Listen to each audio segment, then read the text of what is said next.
Senator Wright. Yes, thank you, Mr Acting Deputy President. I'm rising to speak against the clean energy legislation, Carbon Tax Repeal Bill 2013. In 2011, I was extremely proud to stand in this parliament as a South Australian senator with the Australian Greens and vote in favour of a package of 18 clean energy bills. It was a visionary package. It was to finally establish a framework to begin to tackle the urgent challenge of climate change in a comprehensive and coordinated way.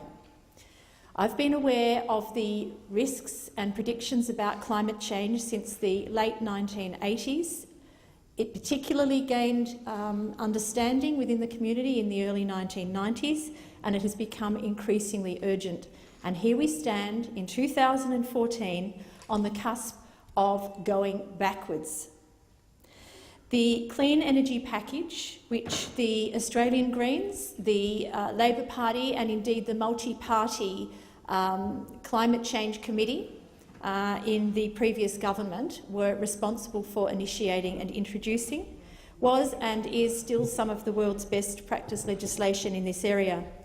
It was a sophisticated framework to bring about the transition of our Australian economy from an economy which has historically been reliant on an abundant supply of coal and fossil fuels to an economy based on the clean energy sources that are absolutely necessary for a safe climate and a healthy environment over the decades and centuries ahead. Last year, I was again proud to stand in this parliament to defend that framework, to vote against the Abbott government's first spiteful, bloody-minded, irresponsible attempts to tear down the framework. And now here we go again. Again, we are confronting legislation that will take us backwards, that will remove the structure that has delivered greater than expected reductions in carbon emissions, that has encouraged investment in renewable energy in Australia and investment in energy efficient industries. And this time, the Abbott government will probably succeed, with the assistance of other senators in this place, notably Senator Xenophon and the Palmer United Party, some of whom I believe don't really understand the acts they are repealing or the true implications of what they do. So how has it come to this sorry, sorry place? Pure and simple, this is about politics and protecting vested interests, their own and their mates.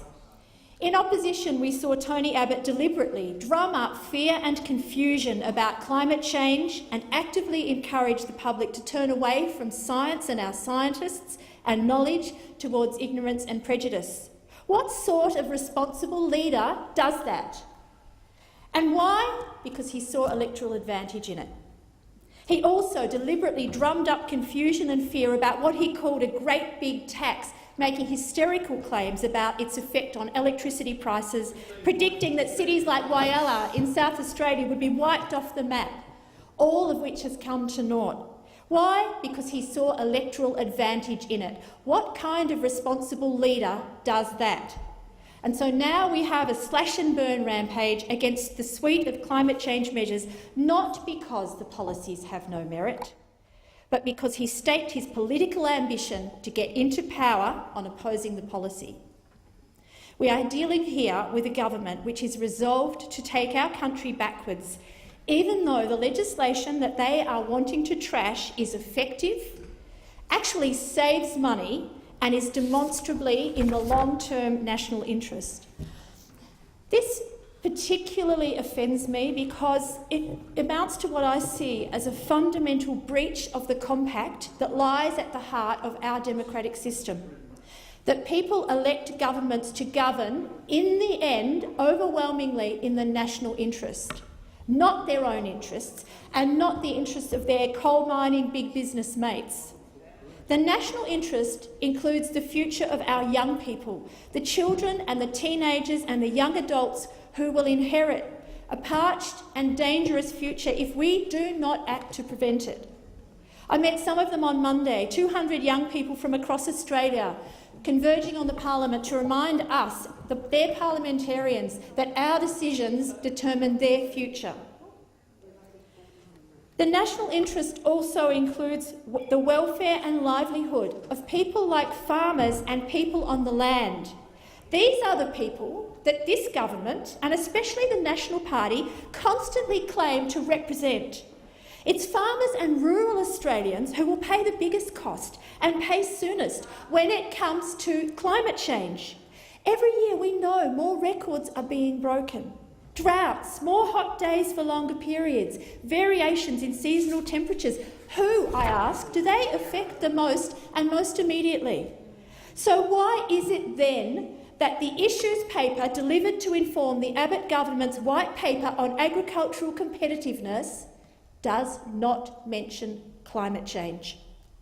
This is totally at odds with most experts in climate and its interaction with production, especially those who are working at the interface of climate and agriculture.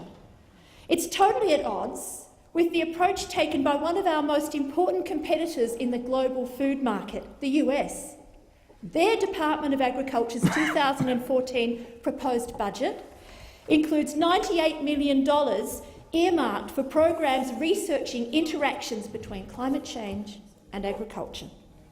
Clearly, climate change will have severe and detrimental effects on food production and those who make their living from the land in Australia. So I repeat my question.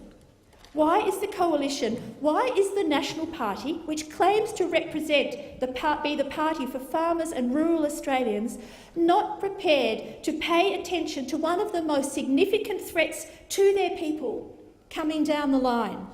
And why are their voters and constituents letting them get away with it? There is a growing global movement that pricing pollution, ideally through an emissions trading scheme, is the most efficient and low-cost way to reduce emissions. It sends a price signal that polluters and polluting activities should pay more. Consumers will vote with their feet, polluters will change their ways. The IMF and the World Bank are urging mechanisms to price pollution across the globe.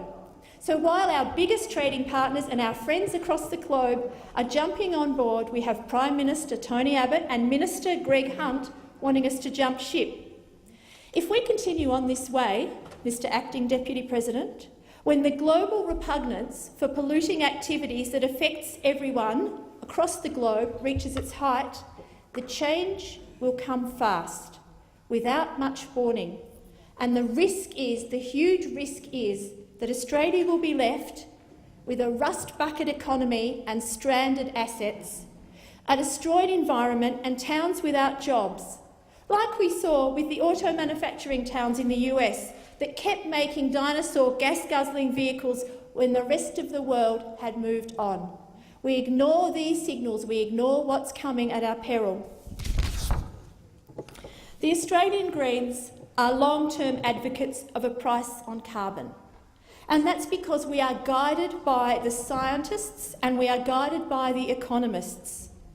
We stand for responsible and sensible policy and investment based on established science and established economics. The Australian Greens do not support this bill, which will take us inexorably backwards at a time when other nations in the world are moving forwards. I know we are on the right side of history, and I will finish on this question. When future Australians, when potentially our descendants, look back at this government and this parliament and this period of Australia's history and ask, what were they thinking? What will we tell them?